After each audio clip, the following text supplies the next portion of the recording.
Welcome to the Field of 68 After Dark's YouTube channel. We are going to be live every Tuesday and Thursday at 9 p.m. Eastern Time right here on YouTube and on Stadium for the entirety of the spring with what I think is probably the second most impactful player to commit out of the portal. And a guy, Rowan yes, Brumbaugh to Tulane.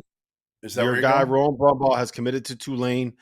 He is going to really enjoy the lifestyle down there in New Orleans. It's a great food city. That's why everyone goes there, right? It's just nothing but the restaurants. It's the food. That's why they go to New Orleans. No, Alabama landed Cliff Omoruyi, the Rutgers transfer, for my money, the best defensive five in the portal and one of the best defensive fives in college basketball last season.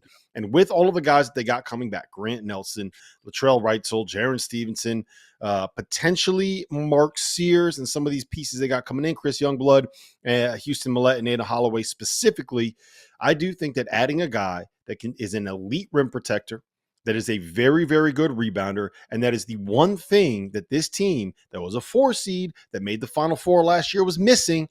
I think that this puts Alabama squarely, assuming they get Mark Sears back, and I don't know where he would be going necessarily. All due respect, Mark Sears. But if they get Mark Sears back, for my money, Alabama is right there with Kansas as the preseason #1 team in all of college basketball. Is that crazy?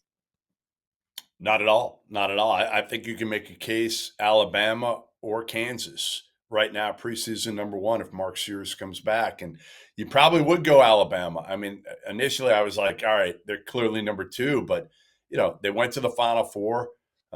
They bring most of their team back if they bring Sears back, which I agree with you. I don't know where he goes because I don't think he's a first round pick.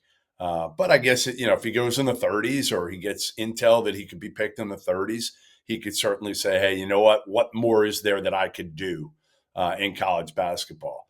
But Sears, Holloway, Wrightsell, I love the kid Darion Reed coming in. I loved him when I saw him last summer on the AAU circuit. I think he's got a chance to be an absolute star, and they don't need that much from a guy like that. But yeah, Big Cliff changes everything for this team because last year that was their Achilles heel, right? They didn't have a shot blocker.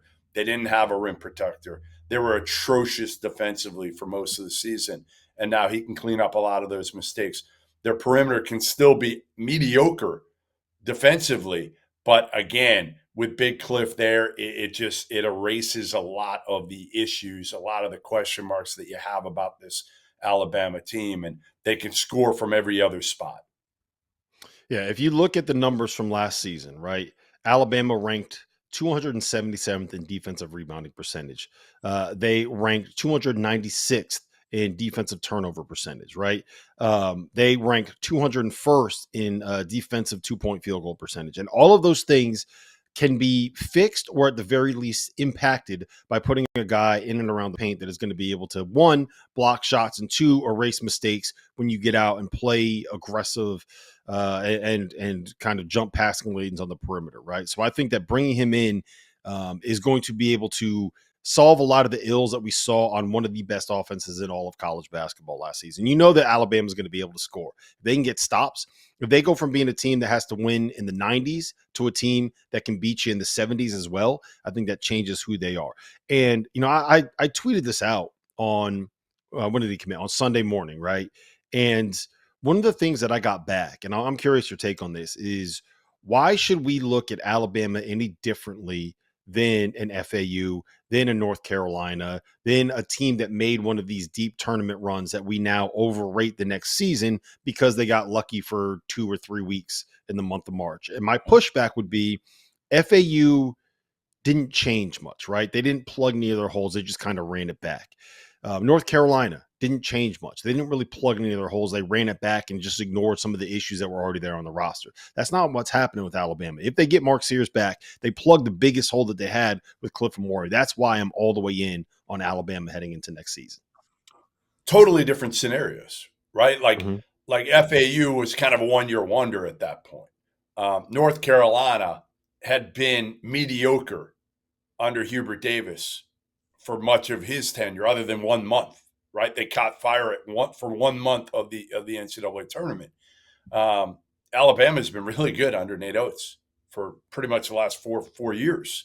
So I think the culture's there in Tuscaloosa. What Nate Oates has done is absolutely incredible to keep this thing going.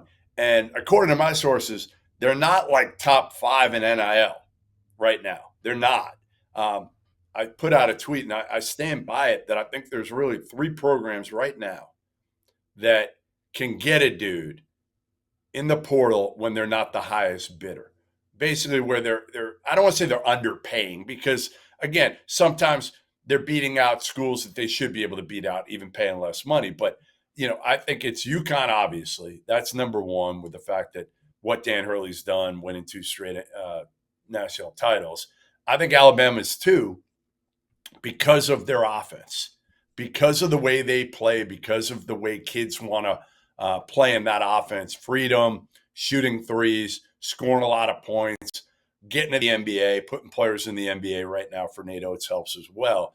And then I think Baylor's probably number 3. Thanks for watching the Field of 68 After Dark. Make sure to hit that like button.